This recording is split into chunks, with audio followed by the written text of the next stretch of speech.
Good morning, good afternoon, good evening, whatever time you're watching this. Welcome back again to a brand new season for the St. Abishon podcast for all things Heart or Midlothian. Joining you ever again, like apologies in advance, is myself, Ewan Ramsey, and my co-host Alan Scrimger. Alan, how has your summer been so far? So is it good?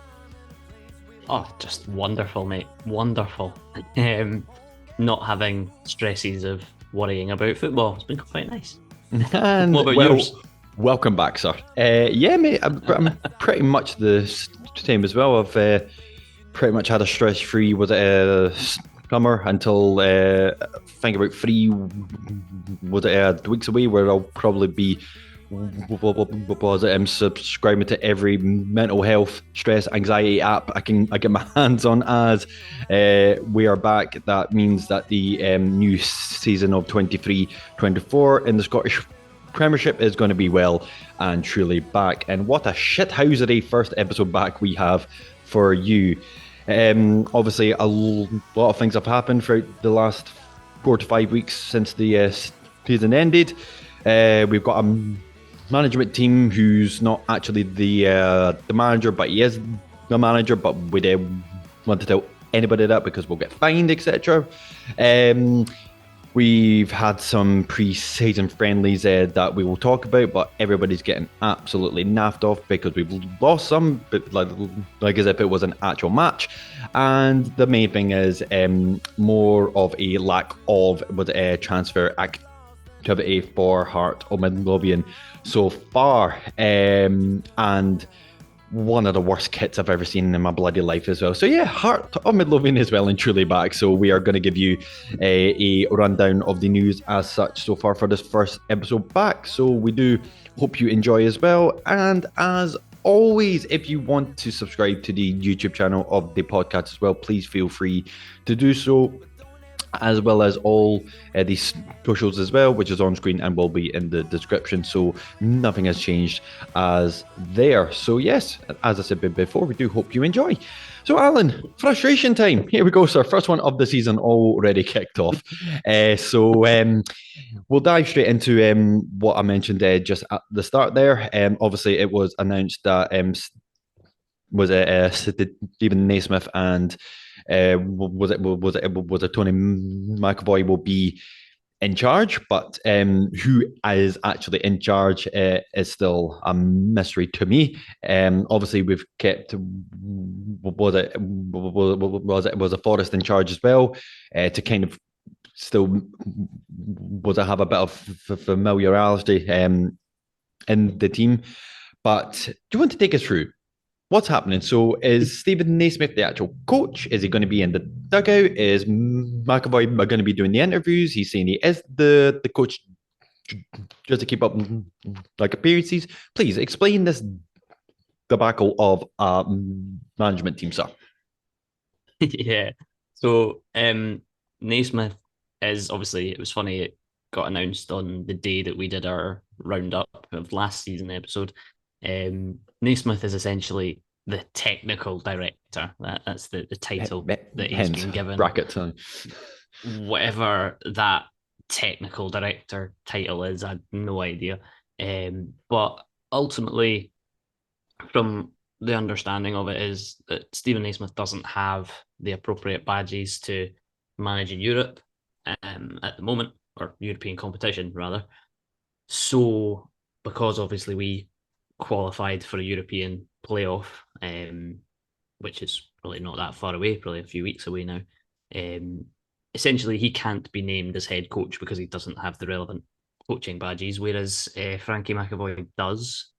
So, hence why he's been called the head coach. I can't remember what Gordon Forrest's title is. I think he's just a coach. He might be technical coach of the first team players or whatever you want to call them. I don't know, but yeah. So essentially, it's to work our way around the European rules and to make sure we don't get fined, essentially, for having a manager that doesn't have the coaching badges. I do find it quite funny. Like when it was first announced, everyone was like, "Oh, Stephen Naismith's in charge, brilliant." And then, like as the news was sort of filtering through, and then it was like, "Hang on a minute, why is Frankie doing all the interviews? Why? Oh, Where's Nazy? Why have we not heard from him and all this and all that?" it was quite funny. And then people sort of started going, hang on, who's actually in charge? Who's calling the shots? And then Frankie McAvoy did an interview after one of the friendlies where he was talking about he's the one that calls the shots, and everyone was like, "So hang on a minute, is Frankie in charge? Like, what is this?" But in the same interview, Frankie did say Naismith will take charge eventually. So to me, as I say, it's purely to work around a European loophole and to make sure that we don't get fined by UEFA. And probably, let's be honest, I don't know if you've seen some of the teams that we could potentially get in the European playoff. There's some tasty sides in there. So, and because we're unseeded, we have to face a seeded side. So it looks probably quite likely that we'll have one European game. So Stephen Naismith will probably be permanent manager by September. Sounds likely, mate. Sounds like it. And the fact that I called him was it Tony rather than Frankie is always a good start on my part. So Tony Macaroni, mate. That's what it is. well, there you go. Thank you very much, sir. So just like like was kind of on that point, and to kind of delve into that. So like obviously to kind of with I keep up like appearances as well. Obviously I know which interview you're referring to when the squad was out in Spain for the preseason, and the interview with Naismith, as you actually said, was Frankie is going to have the final say as such. But again, do you think that is just generally just saying it for the cameras, or do you think there's been a kind of few meets with them and the squad to actually say, look, was it this is what's actually happening? However, this is actually happening, but we're not allowed to actually say it. Was it for formally yet? And do you think that would actually have a negative impact? Was it on the preparations as well? Because obviously, if for example if there's like a breakdown in was it any such was it a communication as well, will the players start to think, right, so do I go to Frankie about this, do I go to Naismith about this, if somebody's not getting was it picked for the squad one week, is it him, have we just essentially shot ourselves in the foot with these appointments? It is a bit strange. It is a bit strange, and I can when it was obviously put out that that's what the setup was going to be. There were lots of fans of opposition teams that were having a laugh about it. But it's Hearts, we never do things easily or conventionally. But yeah, I think you're right though. I think it could have some issue, but I think the thing is we only see certain points and we only hear whatever gets out there in terms of media and stuff. I'm fairly sure that the players will know who they can go to for things and that sort of stuff. I think it's the simplest way I can put it is that Stephen Naismith. We have to remember as well that he is an incredibly inexperienced manager. He had a lengthy playing career, but in terms of management, he's been in the Hearts B team and that's it. So having people next to him, experienced heads to help him and guide him, is not a bad thing.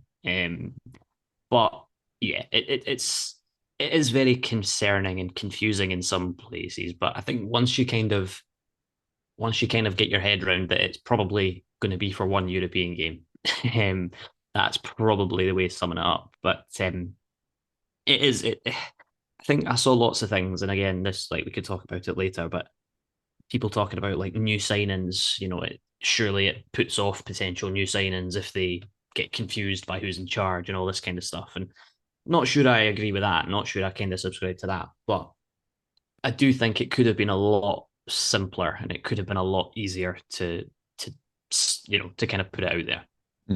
I mean, just to kind of go off from that, was it we had was it drawn on our last was it episode of the podcast for last season along with the Graham as well, and We asked a few like of you to get in touch for some was it questions as well. Who was first on the team sheet? Our very reliable man, John, and just to kind of follow up from that, Alan. His question was: will the management team, the mess, have an impact on the team on the field this year? And where will the buck stop if this new structure does not work? Because I have no idea. Again, like, was it does it fall down to Nazy? Does it fall down to McAvoy? Would it go as high as was it Savage or the Kinley for actually going ahead with this? And Budge can fucking was it the grabber back in and all? Can like yeah, I mean, where does it actually stop in terms of if this new structure does go absolutely was it the pear shaped?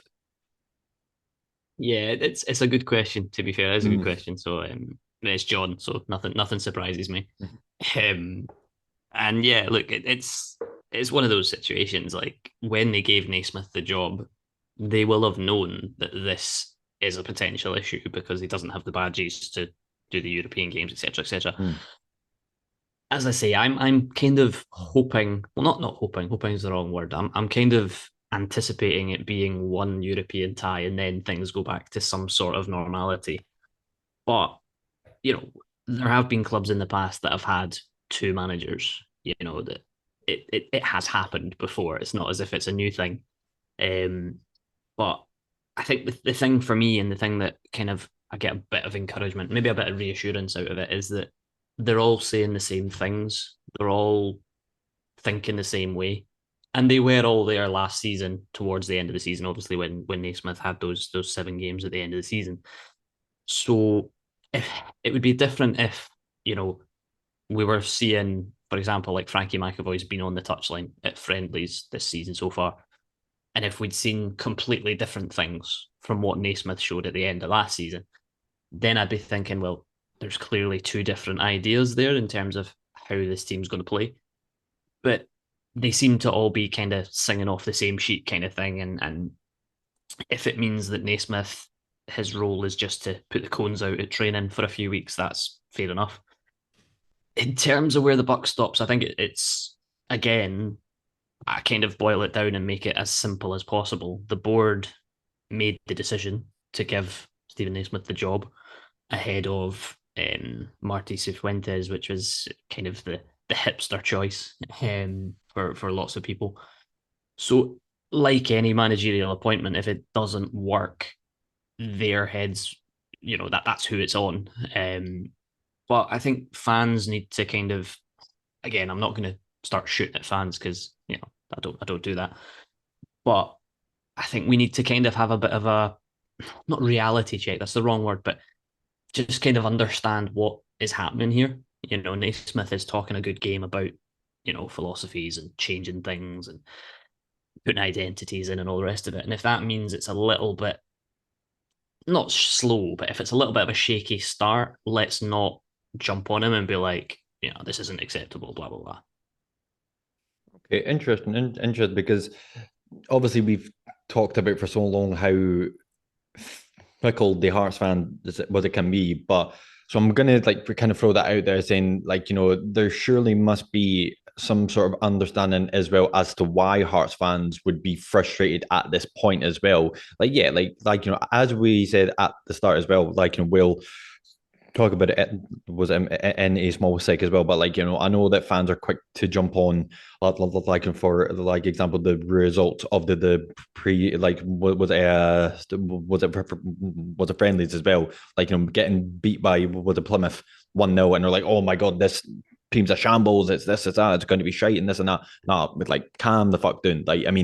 Unless you're getting beat 27-0, but that poor team that was it that that I think it was Bayern Munich beat, Yeah. then you got nothing to be worried about him. That then fucking throw your toys out the fucking pram, absolutely. But in the way that things are back,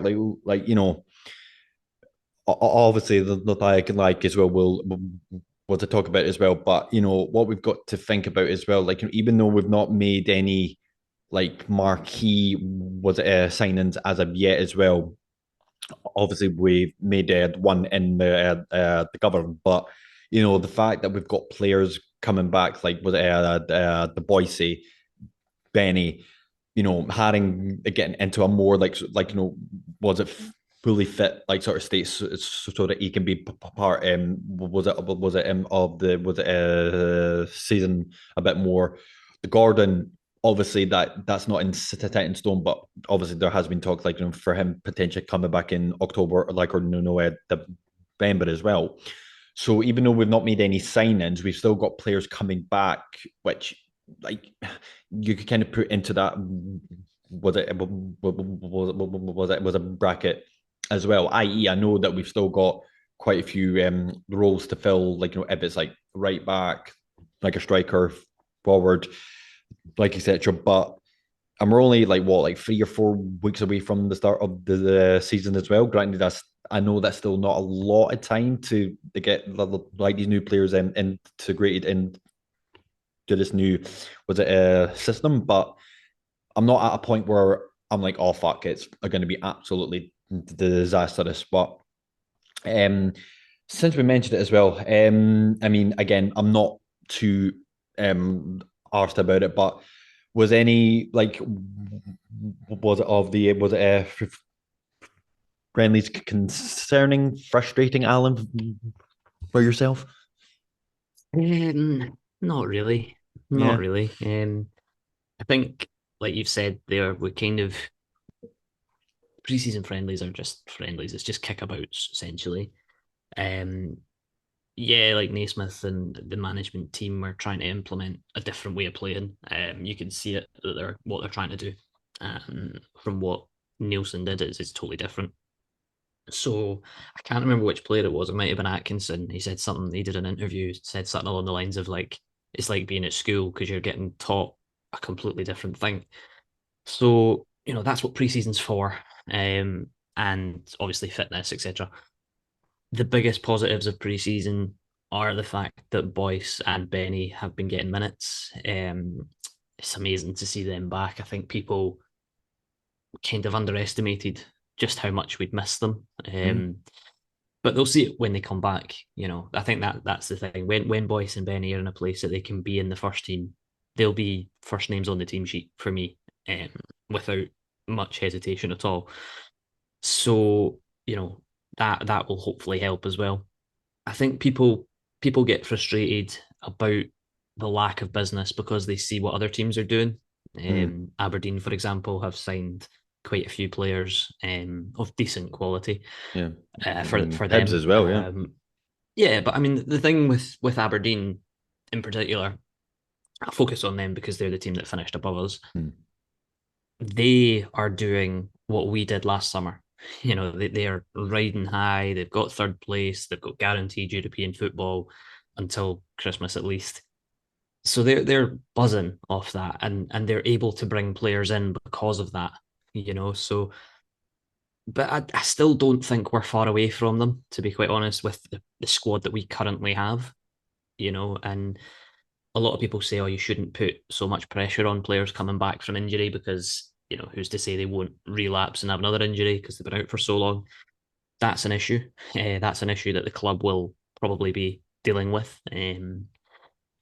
Transfer business is transfer business. Players will come in. Um, you know, I think the main sort of issue that I have in terms of the business that we're doing is the fact that it's time is marching. You said it there. It's about 3 weeks away till the start of the season.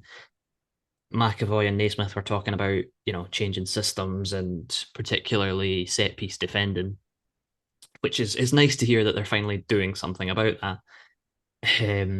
Whether it'll be effective or not, who knows? But like for me, and you kind of briefly mentioned it in terms of transfer targets that we're looking at or we have to be looking at, you've got to look for a right back because Natty Atkinson can't play every game. Still think we could do with another centre back of a Halkett type mould because as much as I love Halkett and as much as I hope he comes back, the player he was before he went out, you can't guarantee that.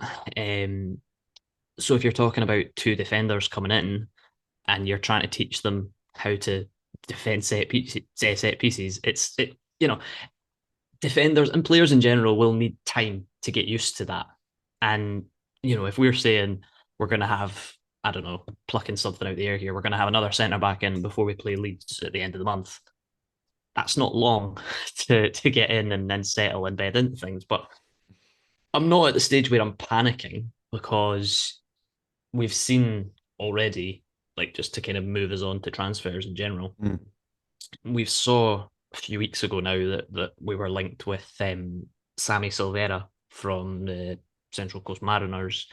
He ended up going to Middlesbrough, but we made a bid for him. We were interested in him, and then obviously the interest gets out, and other clubs jump in and outbid us because they can. Um, and we decide to walk away because we think, well, you know what, we're not going to pay over the odds, just because there's a bidding war. We don't want to get involved in that. So that's good in a way. As much as when Sammy Silvera's name was linked, I literally spent all night watching YouTube compilations of him and getting very excited about the possibility, only to then realize 3 days later that we were probably not going to get him. But yeah, like it's sensible. It's sensible that we walked away from it because you can't be throwing money about willy nilly. There was a Japanese right back, Handa, I Yeah, think was was it his name. Handa? Yeah. Yeah, we were seemingly not far off doing a deal for him. It was a loan with a permanent option at the end of it, but his club changed the conditions. So again, we walked away, which again, I don't have a problem with. I'm sure those two players were probably, if you're talking about like lists of targets, those two players were probably the first two options that we wanted that might have been slightly unrealistic or maybe not unrealistic, but top priorities were to get those two. And then we didn't get them. So now it's like, okay, so we go to the next name on the list and the next name, etc., etc. I think again, something else that I wanted to say about like transfers and the fact it's taken a long time. I'm sure that Savage and his recruitment people would have been planning this summer window months ago when we had Robbie Nielsen in charge. You know, there would have been conversations between Robbie and Savage about, right, who should we go and get in the summer? Who do you want me to find? Like, what sort of players do you want for next year? Then, obviously, towards the end of the season, Robbie gets sacked. So they have to rip up that plan and say, right, Naismith's in now. So who do you want? And restart that process again. So you're talking weeks of work. Probably, I'm not saying they would have binned it all off, but Stephen Naismith maybe wants a different character to what Robbie Nielsen wanted. They might both want a big, tall, physical centre back, but Naismith might want something slightly different, which means they have to go and look for something different. So again, I'm not overly frustrated yet. I'm sure that will come in a few weeks, but at the moment, I'm still relatively okay. And we signed Michael McGovern, 39-year-old former Northern Ireland international goalkeeper, kind of out of nowhere. I say kind of out of nowhere, completely out of nowhere. It was out of nowhere, yeah. Which, yeah, but then at the same time, I'm quite happy about that because lots of journalists were saying, "Oh, there's nothing imminent coming in at Hearts." They're looking at targets, but there's nothing imminent. And then a couple of days later, we sign a goalkeeper, and everyone's like, "Well, you said there was nothing imminent, and now we've got a goalkeeper." So it just shows you that the club are obviously trying to keep things close to chests and not let leaks get out there, which is a good thing, if not annoying if you have no transfer gossip to go off of. True. I mean, just to kind of go on to that, like, I mean, and once again as well, I can't mind who it was. I don't know if it was last summer or the summer before that, but I mind like we signed somebody during like a period of quite unrest. I mean, it might have even been during like a January, like was a transfer window, and when they got announced, everybody was saying, was it like was a welcome to Hearts? Sorry, what was it like about the morning, like blah blah blah blah, but like like you just came at a wrong time.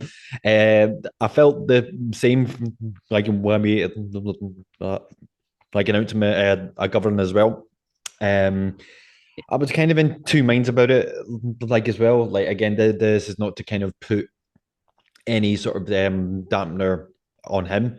Of like from my point of view, I thought it was a bit underwhelming, considering that we've not actually signed an outfield player yet, which in the retrospect, like if it came down to it and we didn't sign like a govern, we've still got with the Clark, Gordon at some point, and Stone. We'll talk about Stone like another time as well because like I could go on like a bit of a rant about that, but hey ho. Do you not feel as if like I know that he's been brought in to essentially replace was Stewart. However, you know it was still very underwhelming, and I know that you personally you're not at a point where you're whether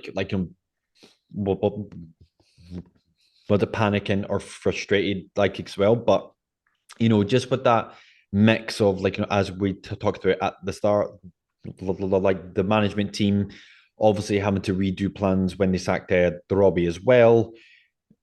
Obviously, not but getting these signings that were like being was it talked about, and only bringing in as far as a goalkeeper.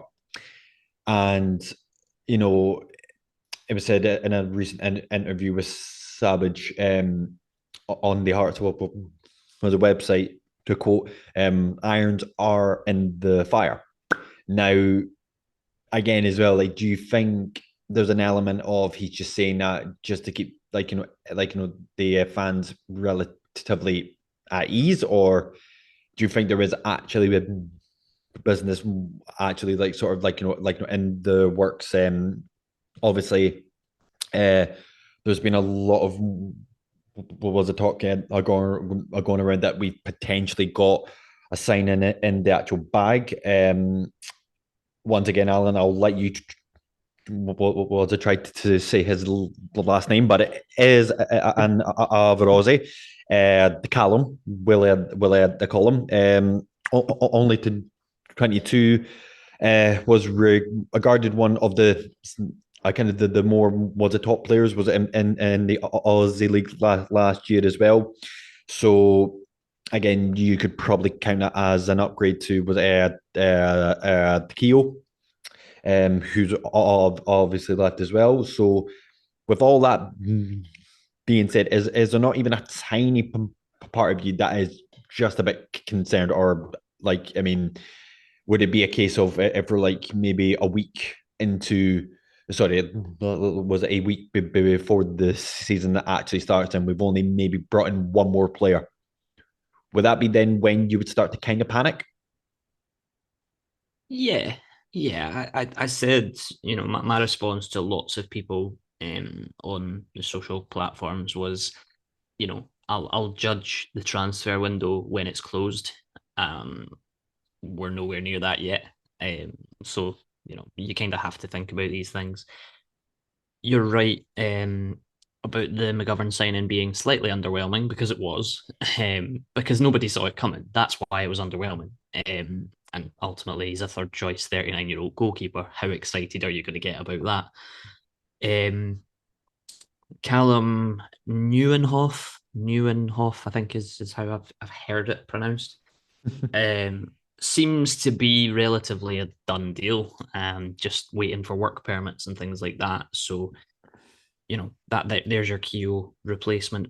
Just quickly on Keo before we move on. Obviously, I was a critic of him, and As was lots everybody of else, right? lots of Hearts fans were. There was more people that wrote him off than people that saw anything in him. But it just didn't work. Came over here probably away from his family as well, so you have to factor that in. Just didn't work. Like I said it weeks ago, if he was a free transfer, people wouldn't have bothered. But the fact we paid six figures for him is why the expectations were there. He just didn't match that at all. Mm. And this Callum Neuenhoff, is by all accounts an upgrade on him. Obviously, we're yet to see how he'll adapt to Scottish football as well, but at the age of 22, there's definitely promise there. So yeah, hopefully that'll get done in the not too distant future. I think we're basically just waiting for an announcement because it all seems to be done.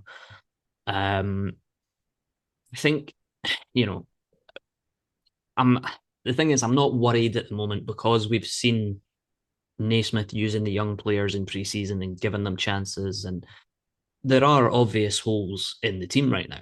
We've still not replaced Gino. There's not really any adequate backup to Barry Mackay, in my opinion, nor any real adequate backup to Shankland if you're talking about a forward.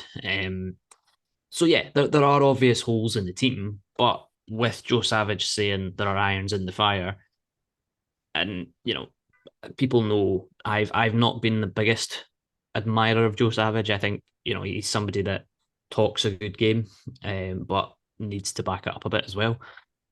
Um, but again, the majority of signings he's made compared to signings that were made before he arrived, there's definitely a more thought out plan when it comes to the signings that Savage is bringing in. They're not all going to work, obviously, because that's not how transfers work. But there's still some credit for me in the bank of Joe Savage, so I'm willing to give him a little bit more time. And as I say, I'll judge the transfer window when it's closed. We have to remember as well that we signed Xander Clark when a transfer window had closed. He was a free agent. We signed Robert Snodgrass when he was a free agent. Okay, it didn't end well, but when he came in, he did a job. So it's not the be all and end all. Would I have liked a couple more players in by this point? Yes. Do I understand why we haven't? Also, yes. I mean, I do understand like where you're like where coming from. I mean, just as you highlighted there, I mean, the fact like I mean, it's never no coach in that Hearts well, the dugout is ever going to win in the terms of how the last like few years it's been. Oh, we have to get more youngsters involved. We've got to get youngins in, and then as soon as we start to implement that, and why the fuck are we again the youngsters saying we have to make more signings like blah blah blah blah etc. But I mean, to add to that as well, I mean, I do think a small like what was it? What was it? It was a bonus as well. Is that I liked the fact that we've signed on was it Connor Smith for like another year.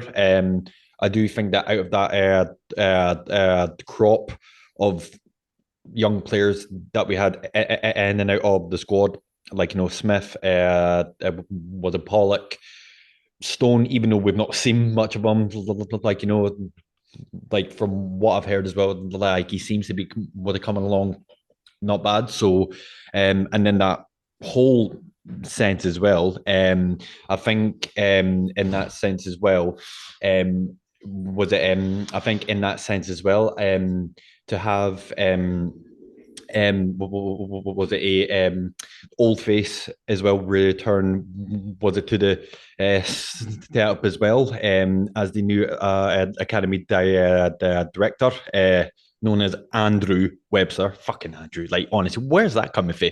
Fucking Andy boy. Come on. But yeah, it's nice to see him back as well. Albeit I would throw him, was it a Hearts top any day of the week to get back on that back line. But all in all, was it, I think it's a good move for was it Andy to be in charge of the new was it the academy director role? Yeah, definitely. It was a story that was floating about a few weeks ago that they were in talks with him. But obviously he was employed by St Mirren as I can't remember his official title, but it was something like performance of football club director or something. I couldn't honestly. It was a We really just really love to create strange. like random roles, eh? Yeah. Like was it Oh God. technical assistant director of was it of the Gorgie stand? Huh? You know what I mean? Just Literally, like I literally. But it was yeah. I can't remember his title at St Mirren, but it did make me laugh when I heard it. But yeah, like Andy Webster's hearts as fuck, and he like he's he's one of those names that maybe goes slightly under the radar when it comes to like icons of Hearts, but Hmm. I'd put him up there. I'd put him up there. Hmm. I'm not saying he's in like the Gary Locks or Rudy Scatchells or Craig Gordon's Robertsons, kind of etc. yeah, or that kind of bracket. But Webster's certainly probably a cult hero, I would say. Yeah. Is probably the best way of putting it. And yeah, like I say, he's got experience of working with the St Mirren Academy, and he's done that. So they've obviously felt like he's the right person to do it. Obviously, Frankie McAvoy was doing it before, and now he's head coach, technical director, putter out of cones, whatever else, maker of tea. I don't know what he is, but anyway, yeah. So there was obviously a role to fill, and Andrew Webster, which is just Andy, yeah. But you know what else? Like, I know you laughed when you said throw him a shirt for a centre back role. Like, in terms of players, like it's funny. This is like a total tangent, but Mm. when they retire, players tend to let themselves go a little bit. Oh, mate, he's Case in no. Point, Fucking case in point, absolutely Paul not. Hartley. Oh, Paul Christ. Hartley being the primary example. The technical director of the pies, mate. That's what he fucking Oh got the role mate, for. bring him back for the kebab pies at Tiny then. But yeah, Andy Webster just seems to have kept himself looking in good shape. He Oh, seems like, mate, throw him and to be in. fair, Throw him in. hey, absolutely. He did a little interview with Hearts TV when he got the job, and he seems genuinely delighted to be back at Hearts and Aye, of course. excited about what's to come. I mean, again, like we said about Naismith bringing the young players into the first team squad and giving them opportunities in pre-season, I don't think we'll see as many of them feature throughout the season as we've seen in Mm. pre-season. But like you say, you're talking about Connor Smith, you're talking maybe Finlay Pollock, although personally I think Finlay Pollock maybe needs a loan just to get consistent game time. Yeah. Then there's players that are kind of on the fringes that have played in this preseason, like Rathi, that scored against Dunfermline, Sandilands, Denham. There is a crop of players there that could be of use. How much use is the other side of it? Harry Stone, another one, um, who desperately needs a loan, where I think he's going to go and be number one somewhere. He's had a few loans and it's not really got going for him. So, I think a lot of those players need consistent game time. And are they good enough to get that level of consistent game time in the first team? Probably not. But the exposure to first team and preseason and all the rest of it is nothing but a good thing, and it shows you that Naismith's not afraid to throw young players in. Even the young lad Wilson, the striker that we signed up during the summer, he's been given minutes in preseason. Will he play games in the Premier League? I don't think so.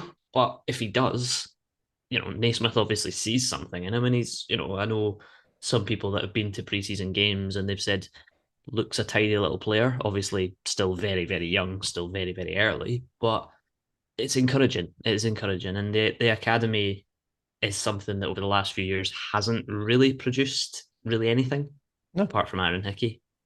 For years, it hasn't really produced all that much. no. So, if we can give young players an opportunity to come in and play, I'm not saying they're going to go down and be Hearts legends, but it gives them a platform, it gives them an opportunity to play in the first team, then that's a positive. Yeah, I mean, I'm a bit more.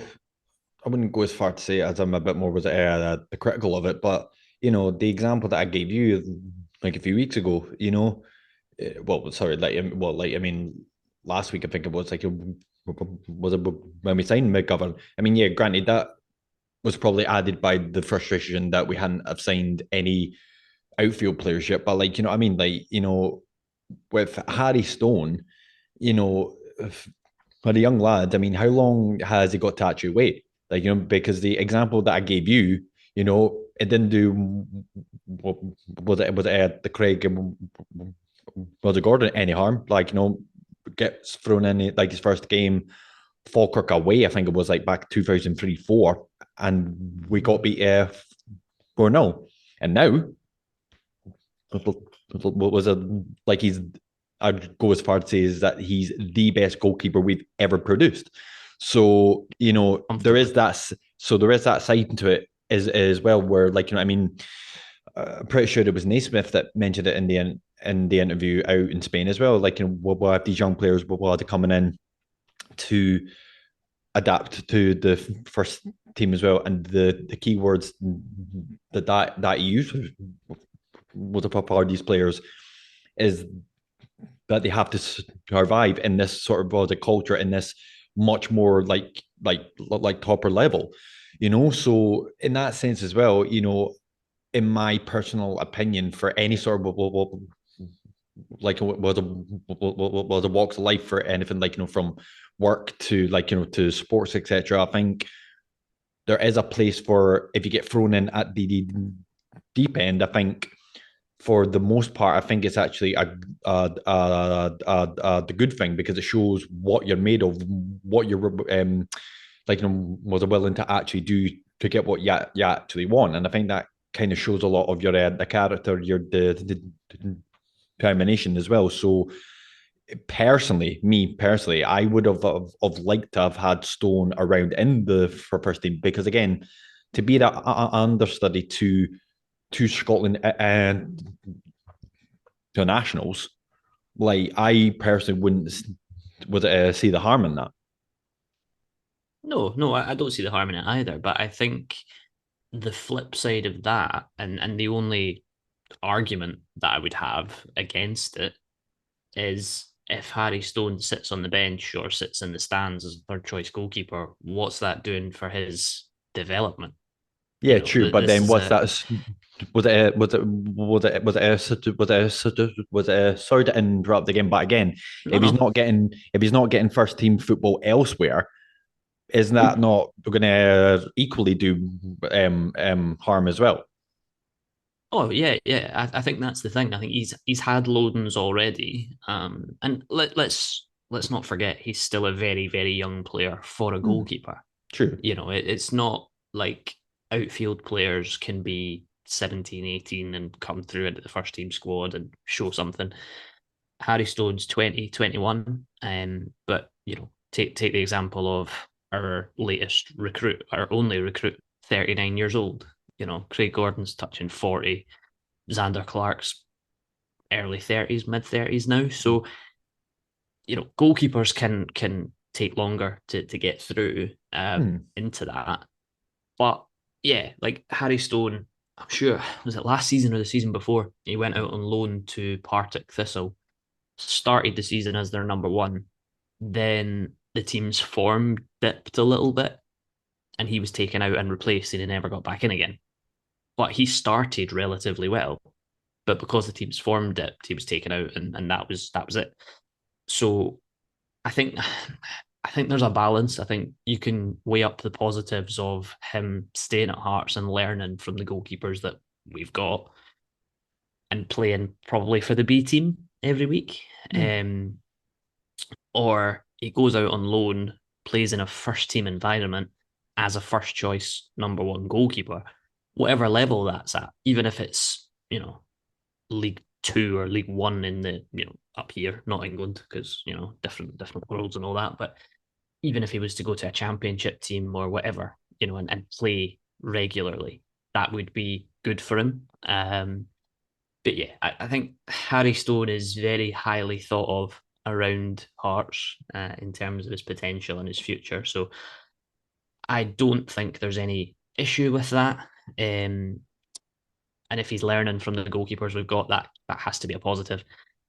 But yeah, it's a very very interesting one, particularly with Harry because of the fact that goalkeeping numbers. There's only one position. You can't have two goalkeepers. There's only one. So there's only so many games he's likely to play. He's played all of preseason pretty much so far, which has been good. But that's again why I think he needs that loan now, where he's going to go somewhere and be that guy. Be the number one and play a season and see what he can do. Fair point, Alan. Fair point. I mean, after a long vent was a process of the transfer market thus far, we can end on something a bit more light-hearted. I had something written down here. Let me find it. Yes, here it is. Pink Barbie dolls walking on white the cobblestones. Yes, I am referring to our new bloody kits as well. And I have to admit, like, there's not many Hearts tops that I don't like. However, there seems to be a theme with most teams, particularly this season with strips, kind of looking like was it training kits, and I don't know why, but like the two kits we brought out so far, obviously the home and away one. I'm not gonna get whether getting a vibe. I mean, granted, I'll probably get the away kit for the same reason that I got the Roseberry kit for shits and gigs, but the third kit has got to be something special. But on a kind of more serious note, they've got to do something for the 100 and was it 50th anniversary. Surely there's got to be like a special was a one-off kit because they can't just have it on. I think it was yourself that told me that they've only got a tiny wee bit on the back of the home shirt. So they've got to do something big, surely, because I don't know what the kind of was the strategy is, but like if you put a half these days the decent Hearts top out, that means something. I.e., you've you've had well, I got the pledge kit, I got the blackout kit, and they sold out instantly. The Roseberry kit, granted, I was probably the only one that actually got that kit, but still, um, they've got to do something though, surely, yeah. Yeah, I think they will. I think like you, I'm not a massive fan of either kit. I like them, but Yeah. I'm not rushing to buy either of them, put it that Mm. way. I went to the shop when the home kit was put out. I went to the shop when the away kit was put out because obviously you see the pictures and you go, oh, that looks nice. But in person it's a different thing due to lighting Fucking and the way exactly they like take the me, mate. photos. Fuck I. I know, like all of us. Um, but yeah, like it's one of those. I went along and I thought, right, I'll have a look at it for myself, see what I think. And don't get me wrong, on both occasions when I went, the shop was very busy. Lots of people buying it, Aye, of course, yeah. because it appeals to a certain fan base, and I like them. As I say, Mm. I'm not a big fan, but I like them. The it's trying something different. The away Yeah. kit being pink. I probably like the away kit more than the home kit, and I Yeah. mean Aye. I'm I'm much more of an away or third kit kind of person. To be honest, that's usually the ones that I go for, not just Hearts, just Mm. teams in general. Um, but yeah, like it's certainly caused a lot of discussion. The pink kit in particular, um, just something else for Hearts fans to get raging about, Of as course. if there's not enough discussion on that already. But yeah, I think there were whispers that you spoke about the foundation kit, obviously that had the pledgers on it.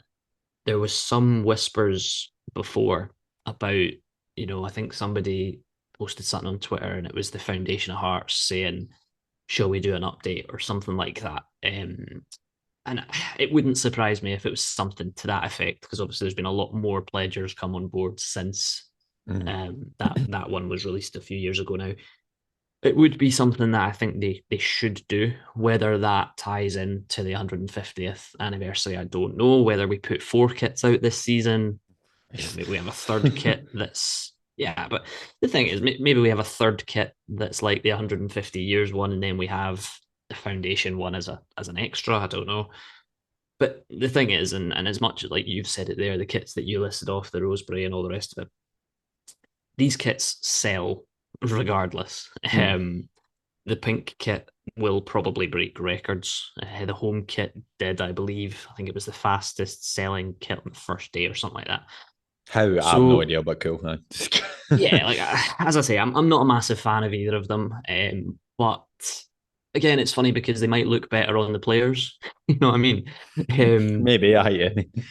we've still, like, for our preseason games, we've been wearing last year's kit. So I think they'll probably play in the new one against Leeds, maybe because that's like the glamour friendly of preseason. But yeah, look, it's a kit at the end of the day. And I said it to people that were raging about the pink kit. I said, you know what? The Hearts players could run out at Tynecastle wearing a bin bag. I don't really care. As long as they gave 100% in that bin bag and played for the badge on the bin bag, I don't care. Absolutely. That's my priority. Absolutely. So, if you want to come forward with positivity for this was a season for Hearts, please subscribe to the Since I Was Young podcast as always.